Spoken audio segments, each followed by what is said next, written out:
Hello and welcome to CrossTalk, where all things are considered. I'm Peter Lavelle.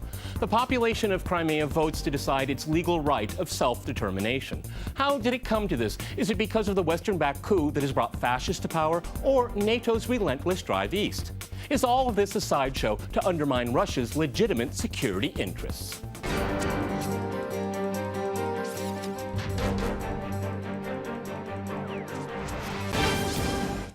To crosstalk the Crimean vote, I'm joined by my guest, George Galloway, in London. He is a politician, writer, a British MP, and host of the program Sputnik on RT. In Washington, we have Michael Hughes. He is a journalist and foreign policy analyst who often writes for the Huffington Post and the Examiner. And in Moscow, we cross to Dmitry Babich. He is a political analyst with Voice of Russia. All right, gentlemen, crosstalk rules. In effect, that means you can jump in anytime you want, and I very much encourage it. George, if I can go to you first in London, what is the significance of this vote? Well, I think the point you made in your introduction is the main one. How did this all come about? It came about because a coup took place in Kiev. The Ukrainian constitution was trashed, president driven from the land, presidency set on fire, policemen killed in significant numbers, fascists on the streets, and their first act was to cancel the Russian language. So naturally, Crimea, which for 2 centuries has been a part of Russia, was given away rather capriciously by Khrushchev in my lifetime without consulting a single person in Crimea. The Crimean people, 97% of whom speak Russian, got rather anxious and began to look to protect their own interests. And for those who say self-determination referendum is illegal under the Ukrainian constitution, there is no Ukrainian constitution. It was destroyed in the coup that the Western countries helped to foment and certainly financed in very significant order. And of course, in Scotland in September, the Scottish people are voting, not the English or the Welsh or the people of the north of Ireland, just the Scottish, on whether or not they should leave the United Kingdom. If it's good enough for them, it's good enough for the people of Crimea.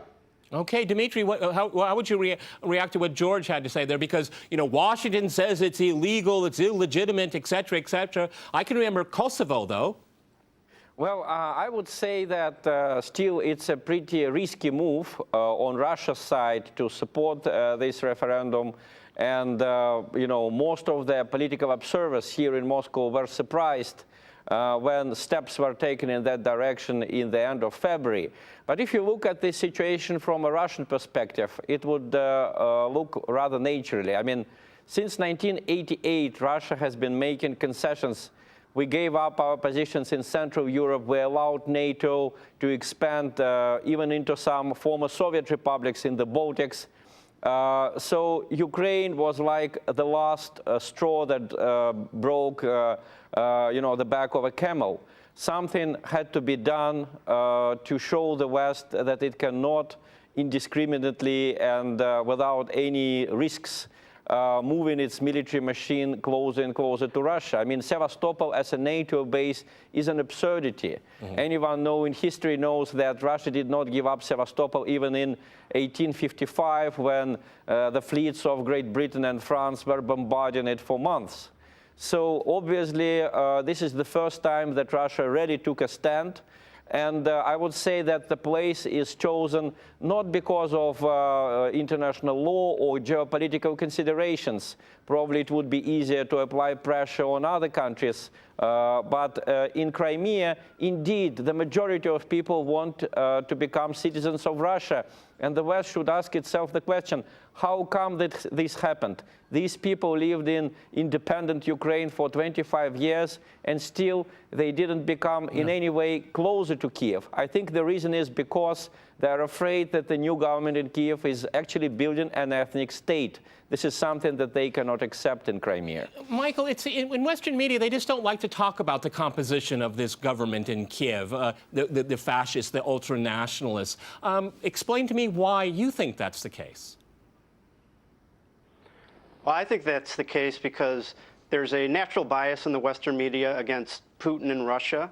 Even, you know, what's concerning, it's not only on the American right. I mean, Fox News, you know, that's predictable. But the American left, publications like the New York Times, are, either they're glossing it over or they're outright criticizing it. They're calling it propaganda, and they're overlooking the facts. And the facts are neo-fascists and ultranationalists have filled a number of top ministry posts. And what's ironic is the Europeans and the U.S. years ago said these parties did not reflect Western values. And now they're all about it. It's like yesterday they were our neo-fascists. Today, they're evil. Kind of like the Taliban were our terrorists before 9/11, and now they're evil. It's just amazing. It's just wherever the wind blows, that's what the U.S. position is. Whatever the U.S. says at the time, depending on the position, depending on their interests, that's what their stance is. So it's just remarkable. Like, in my article, I say, Google Ukraine and neo-fascist or neo-Nazi, and, eventually you find an article, like the State Department didn't have to do a lot of research, yet they categorically denied this in a statement, a top 10 list kind of mocking Putin. And it is just, it's egregious. It's kind of hard to believe that they would point blank just deny that ultranationalists are occupying the top posts. George, if I can go back to you in London, I think what's really quite remarkable from a Russian perspective is that there was an agreement on the 21st of February. It was a compromise. Everybody won something, and no one lost everything. And then the EU walked away from it, and we had Victoria Nuland's coup pulled off here. No wonder Russia doesn't trust these people. Well, quite. President Kennedy, God rest his soul, was ready to take the whole world to thermonuclear war to stop the then Soviet Union having missiles on Cuba, 90 miles away from the coast of Florida. Yet they imagine that Russia will accept the ever onward march of NATO. And everybody knows that the kind of regime we now have through the coup in Kiev, the next thing they would do after the IMF and the EU would be to invite NATO to the very borders of the Russian Federation.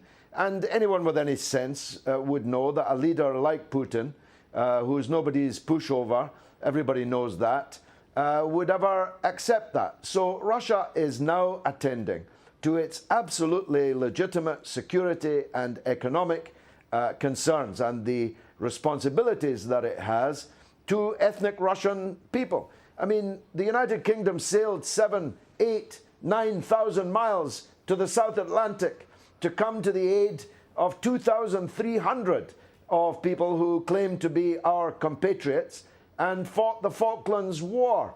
How much more pressure is there on a Russian president to defend his compatriots on the very borders of the Russian state? Yeah.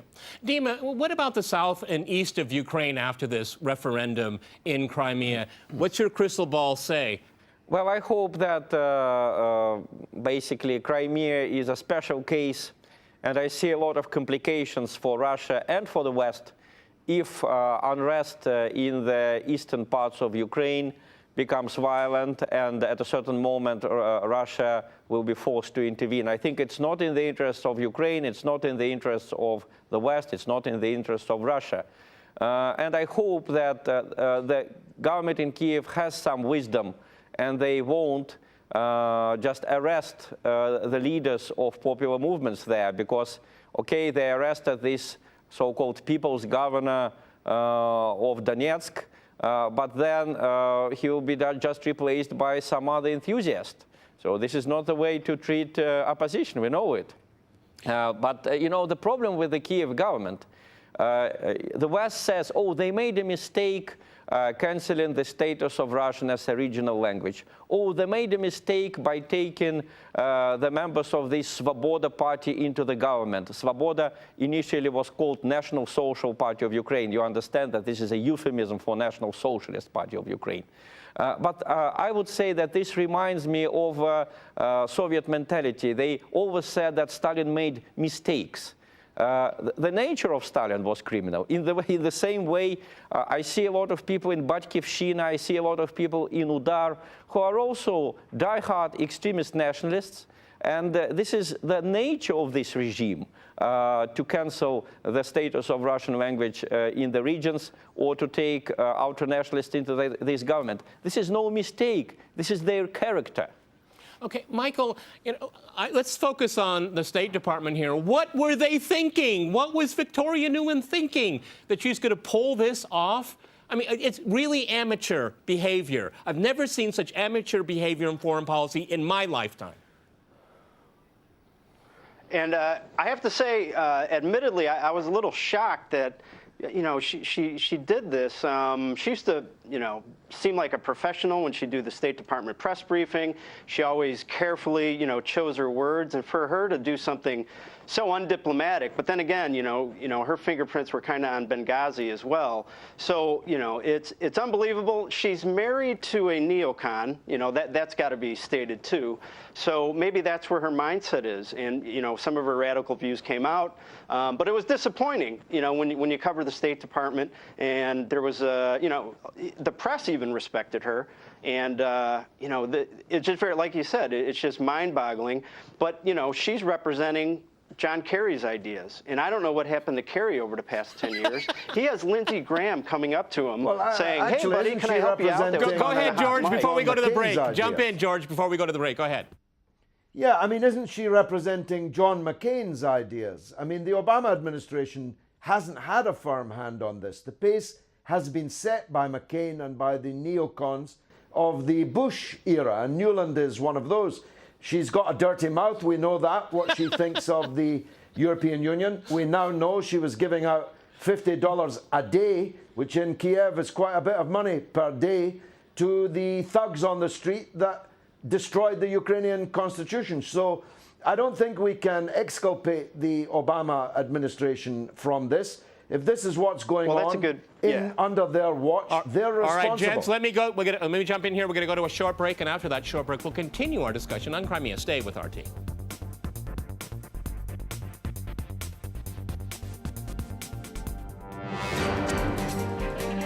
I see.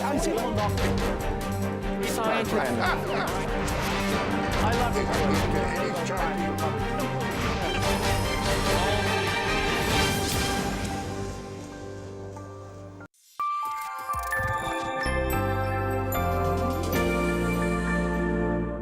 If we recall the very black and white approach that the European Union took to this issue in the beginning of the crisis, either you're with us or you're with Russia, was that a pragmatic path, a reasonable path to follow? I think it was a foolish approach on behalf of the European Union.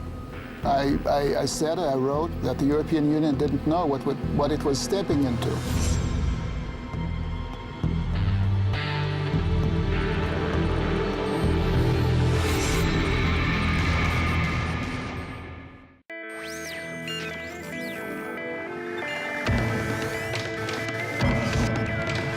Reporting from Tripoli, Syria, China, Germany, Korea, Namaste, and Washington. RT.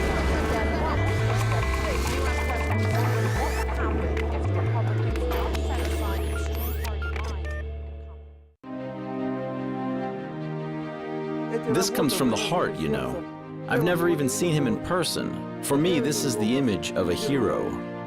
The world's first cosmonaut. Everyone knows his name, but few people ever knew the man. Was Yuri Gagarin's iconic first space flight the product of good fortune or destiny? He constantly failed to land properly. He couldn't see the ground. They started throwing punches at him. That was a turning point.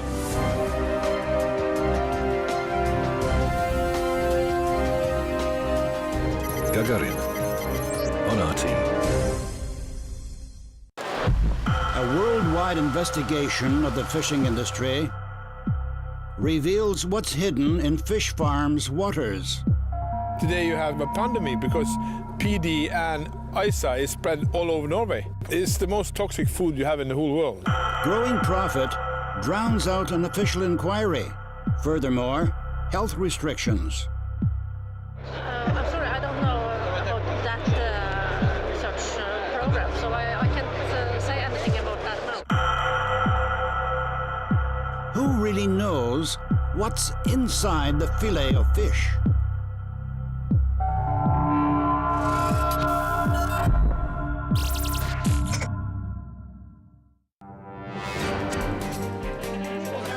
I I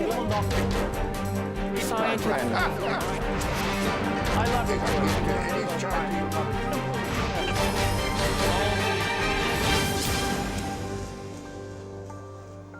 Welcome back to CrossTalk, where all things are considered. I'm Peter Lavelle. To remind you, we're discussing the Crimean vote.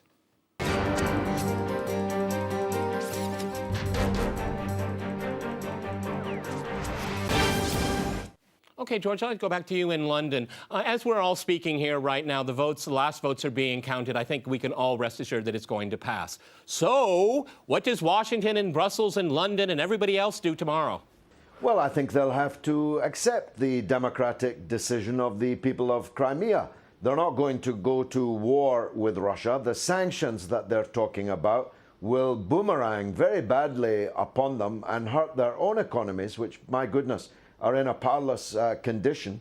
So they'll just have to accept it. And I think they'll be able to accept it. The main problem will be, as Dmitry said earlier, if the provocations of the right sector and Svoboda continue in the Ukraine against the overwhelmingly Russian-speaking people of the east of Ukraine, Russia will be forced to take other measures. And those other measures might take us into very dangerous waters indeed. So if I was in the Foreign Office behind me, who knows, maybe one day I'll get there. If I was in the Foreign Office behind me, I would take the decision to just bite my lip and accept that the gamble that they took in backing the coup in Kiev hasn't wholly come off, and that Crimea has to be put in the debit balance column. You know, Dima, again, you know, we see Washington fumbling all of the time. I mean, Syria comes to mind here. I mean, what happens the next day? We've heard so much bluster out of media and Western politicians. McCain was mentioned here. I mean, can they eat their words? And if they will eat their words, how will they reflect upon their policies?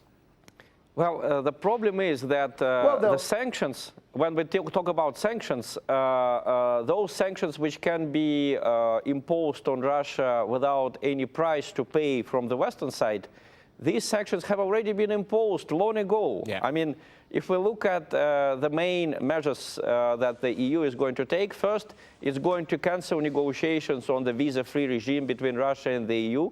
I remind you that these negotiations were started on Putin's initiative back in 2003. They drag on for 10 years, and they will drag on for 30 or 40 years more. There is absolutely no pain for Russia in stopping these negotiations right now. And the second thing that they did is to cancel negotiations on the new partnership and cooperation agreement. Again, I remind you, this agreement was signed in 1994. It expired in 2004. And since then, we could not elaborate the new agreement with the European Union because this new agreement will have to be ratified by the parliaments in such countries as Poland or Estonia or Latvia. And I don't think they will ratify any agreement except the one saying that Russia is a criminal state and, you know, all the story. So the problem is that by being so confrontational with Russia during the last at least 20 years, the Western powers have limited their capacity to impose sanctions. What can they do? Okay, they can stop buying Russian oil and gas. That would be an economic disaster for the European Union. Or they can stop selling Russians, you know, the consumer goods, the luxury goods that they are selling now, and this will hit the European Union's budget. So by their own policies, they made themselves powerless now. This is what I want to say about the Western politicians. Michael, how do you reflect upon that? Because, you know, Monday morning is going to come around, and we've already heard from John Kerry that, you know, right after the referendum, we will make our big announcement. And from what Dima just said there's not any announcement's going to be, well, you know, an underestimation of what he probably has in his mind. Right. I think, you know, the Cold War is over. It's not as easy to isolate countries, especially great powers. I think, you know, they may have some leverage with, you know, from the business aspect, from the sanctions. You know, in this world today, both, you know, Russia depends on Europe, Europe depends on Russia, and Europe, you know, they could hurt Russia in that regard with, you know, if they overdo it on sanctions. That may be a leverage point, but that would be stupid because they rely on Russian, you know, natural resources. So I think there has to be restraint. To start a sanctions war will lead to nowhere, and it will hurt. But there are some people like McCain that are willing to drive towards that. And I think it could cause some problems if all these if the elite and these business and these industry leaders in Russia start getting their visas revoked everywhere they go. That's going to be problematic, and that's going to make the whole situation even worse.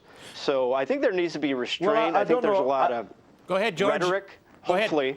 Go ahead, George in London. Jump in. Let me tell you that if they stop ultra-rich Russians coming to London to throw their platinum credit cards around Harrods and drive up the house prices for ordinary people in London, and stop Russian boys enrolling at the elite college at Eton, that's a good thing, so far as most British people are concerned. Right. I only think that these guys will get pissed off at Putin. All right, let me jump in. Well, even if they do, I think Putin is pretty angry with them. After all, why shouldn't Russia's wealth be spent in the development of Russia rather than the development of the London property market or buying clubs in the English Premiership? Let them buy clubs in Russia. Oh, that's what Vladimir Putin says here. Demon, let me go back to you here in Moscow. I think one interesting angle of this is that China has come out very much on Russia's side. And I always am irritated when Western politicians say the international community says, well, no, that's just NATO and their friends. But China is coming out and saying, look, there are lines that you cannot cross here. And it's backing up Russia here. How is this changing the geopolitical order in your mind?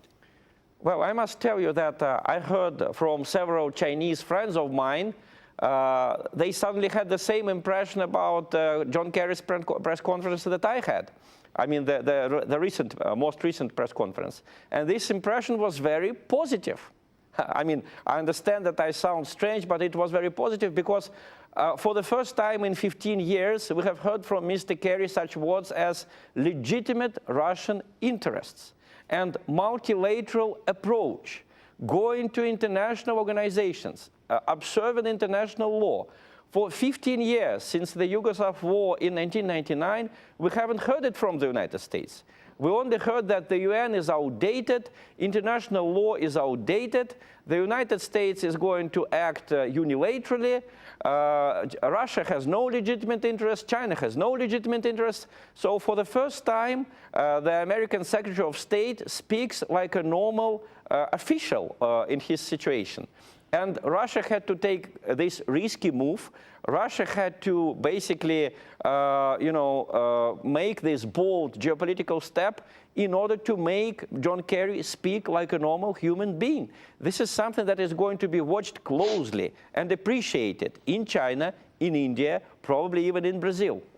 Okay, George, but it looks like the horse is already out the gate here because, again, Mr. Kerry can talk all he wants, but actions are very, very different here. Again, the United States is the spotlight is on the fact that it doesn't respect international law and when it deals with the sovereign rights of other countries. I mean, one of the interesting things is that we keep hearing from the White House is that Russia should respect the sovereignty of Ukraine. Well, the coup doesn't respect sovereignty in Ukraine.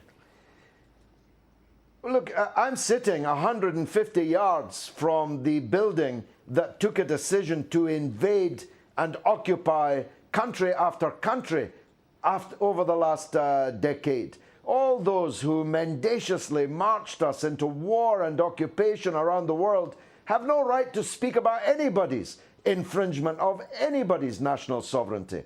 But in this case, it's especially absurd because, as you fleetingly referred, in Kosovo, which is a part of the Serbian state, the very same countries are doing everything that they can to separate Kosovo from Serbia and to accept its unilateral declaration of independence. And this all began with Tony Blair's Chicago speech, the Chicago Doctrine, where they basically trashed international law. They trashed the United Nations. They asserted their right to decide where and when to intervene, invade, occupy other people's countries. So I don't take seriously the political class of the Western countries or their media echo chamber. And President Putin hasn't fired a single shot in anger in Crimea. The Crimean people are putting an X on a piece of paper as we speak. What could be a more democratic, peaceful way of self-determining your own future than that? Okay, Michael, I'm almost convinced that Mr. Putin is going to irritate everyone in the West by not saying anything about the vote for a while here. Where's Obama's position right now? We have people like McCain. He says McCain says about that Obama failed in Syria, he's failed in Ukraine. Is there going to be a backlash against Obama because the perception is he's very weak? I think the perception is that he's weak, and sometimes people mistake that because he's judicious and deliberate in his thinking. And, I mean, maybe he's more like Putin in that regard. Maybe it seems like he doesn't like to make a lot of statements on this. And as George said earlier, and now I'm wondering, is his State Department kind of going rogue on him? Does Obama, I think his problem is he's not controlling the State Department properly. He's not controlling the message, and it's hard to understand what he really thinks because he doesn't make a lot. He lets Kerry make all the statements, and it sounds like they let Victoria run wild. So I think if you sat down in a back room, Obama would love to do some. I think he's a pragmatic liberal, so I think, we're going to get, from him, he has to take control of the situation and kind of tone it down, rein in his State Department. I think that's the problem right now. There's a disconnect, I think. He is deliberate, and that's what he gets, he gets accused of dithering, which is, no, he's thinking before he's acting. So, that's the way I see it. All right, gents, fascinating discussion. We've run out of time. Many thanks to my guests in London, Washington, and in Moscow. And thanks to our viewers for watching us here at RT. See you next time. And remember, CrossTalk rules.